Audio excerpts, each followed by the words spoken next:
Assalamualaikum warahmatullahi wabarakatuh. Kita memasuki bab 5, pembiayaan bisnis, dengan definisi alokasi optimal dari anggaran yang terbatas. Dia membatasi pada jawaban alokasi optimal dari anggaran yang terbatas, alokasi yang maksimum dari dana uang modal yang terbatas.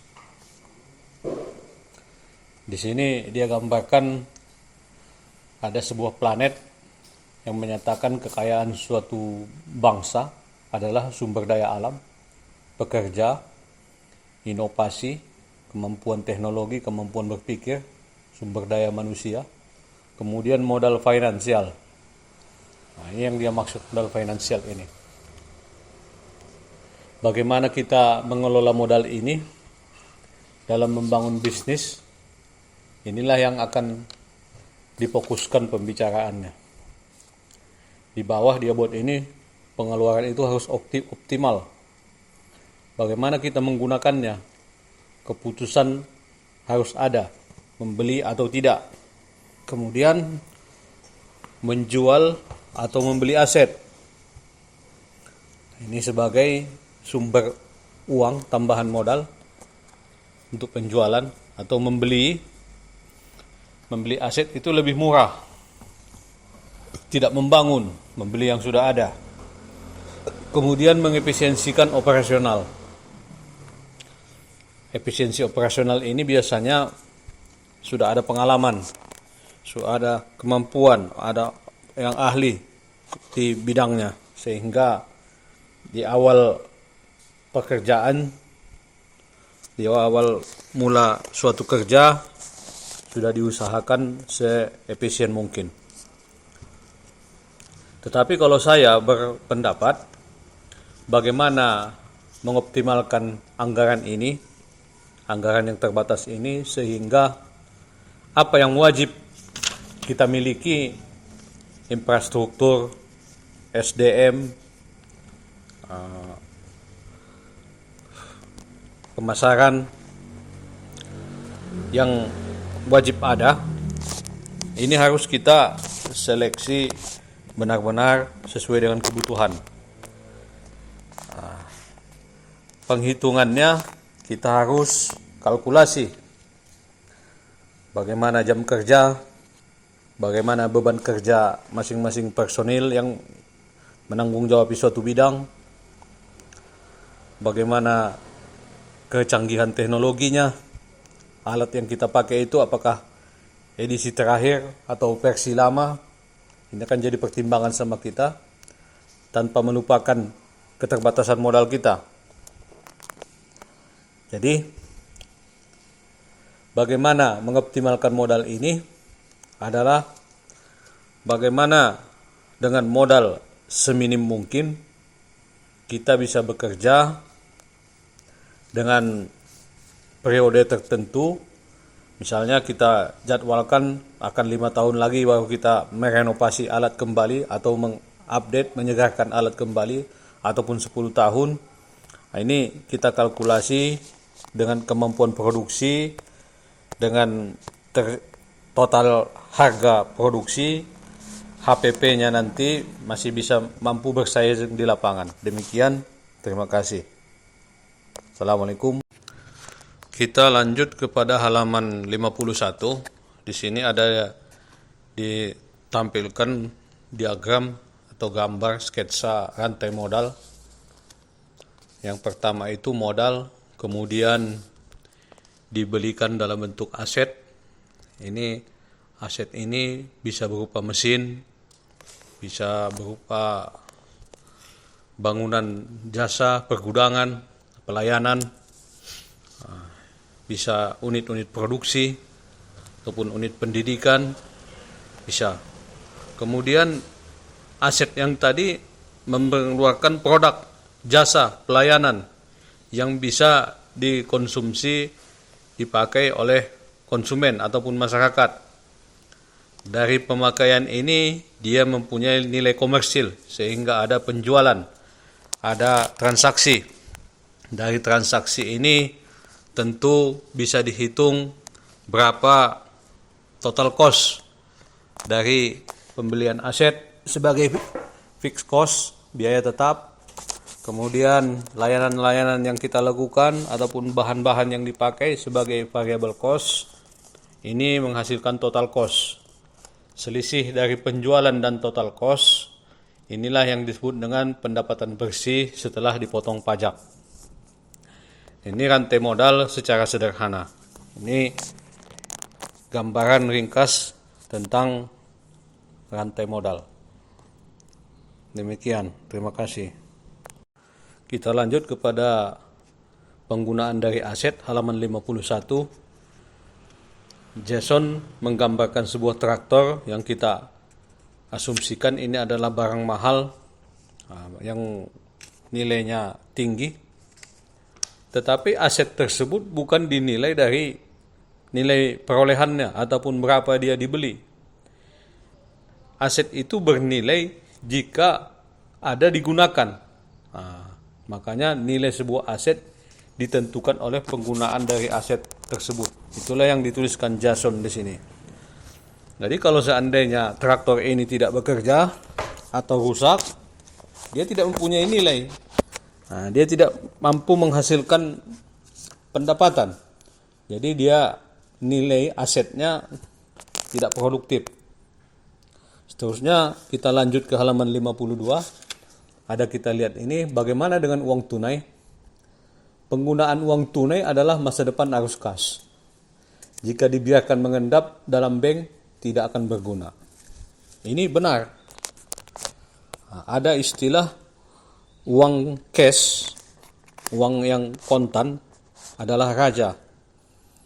Penggunaan uang tunai adalah masa depan arus kas. Ketika Anda membelanjakan uang tersebut kepada bentuk aset, tentu ini mengharapkan adanya pendapatan. Dia tidak dibelikan dalam bentuk barang yang tidak produktif atau barang yang konsumtif, tidak menghasilkan uang. Jadi dalam industri, dalam perdagangan, setiap uang itu diharapkan menjadi arus kas di masa depan, arus pemasukan. Tidak dibiarkan mengendap di dalam bank. Karena kalau dia mengendap di dalam bank, ini akan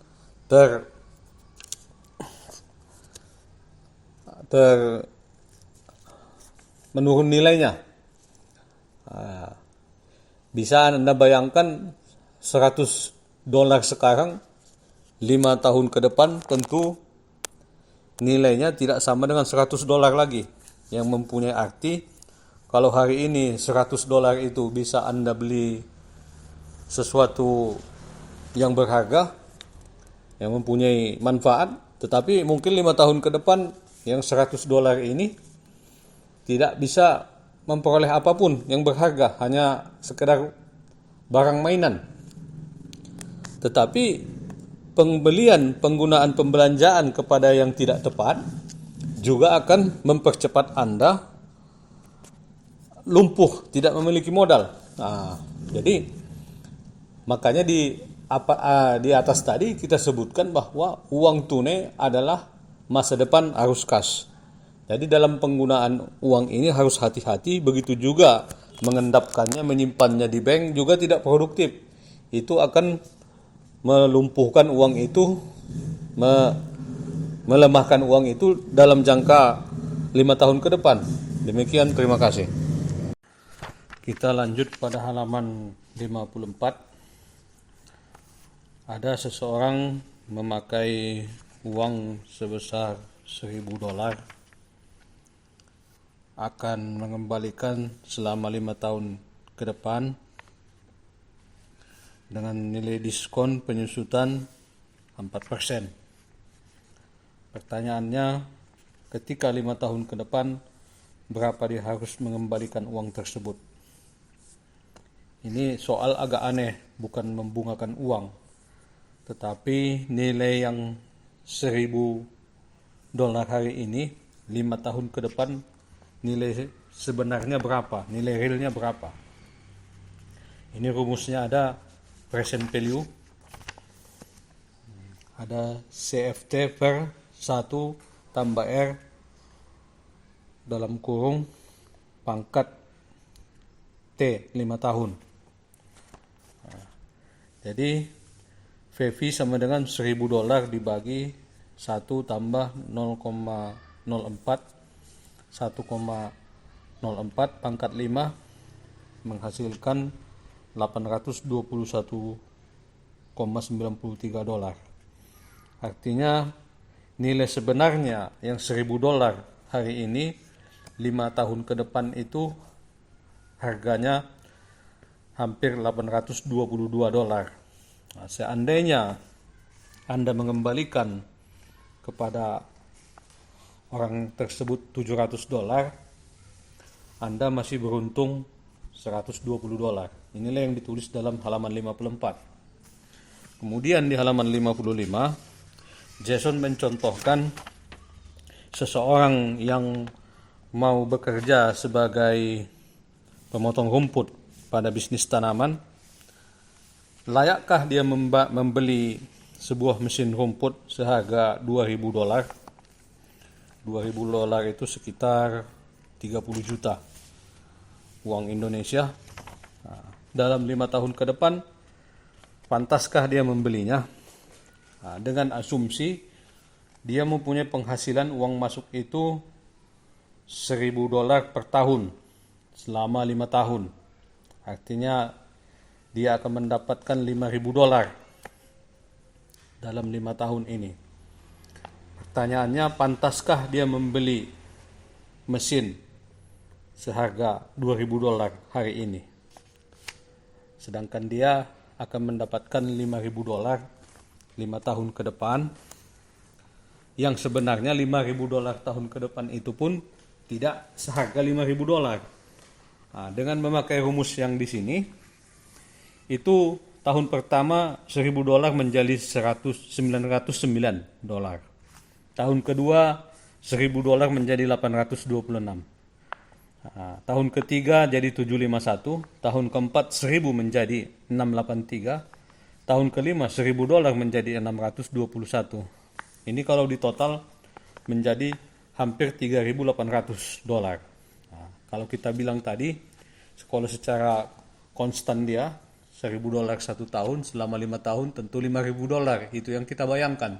Tetapi pada prinsipnya yang $5.000 itu harganya pada saat 5 tahun ke depan hanya hampir $3.800. Sedangkan di awal tahun ini dia sudah investasi $2.000 untuk membeli mesin. Artinya 5 tahun ke depan dia hanya mendapatkan $1.800. Nah, inilah kalkulasi nilai sekarang dibandingkan dengan arus kas yang masuk sebagai kalkulasi perhitungan nilai sekarang dan nilai yang akan datang. Demikian sebagai satu contoh perhitungan yang ditampilkan oleh Jason. Terima kasih.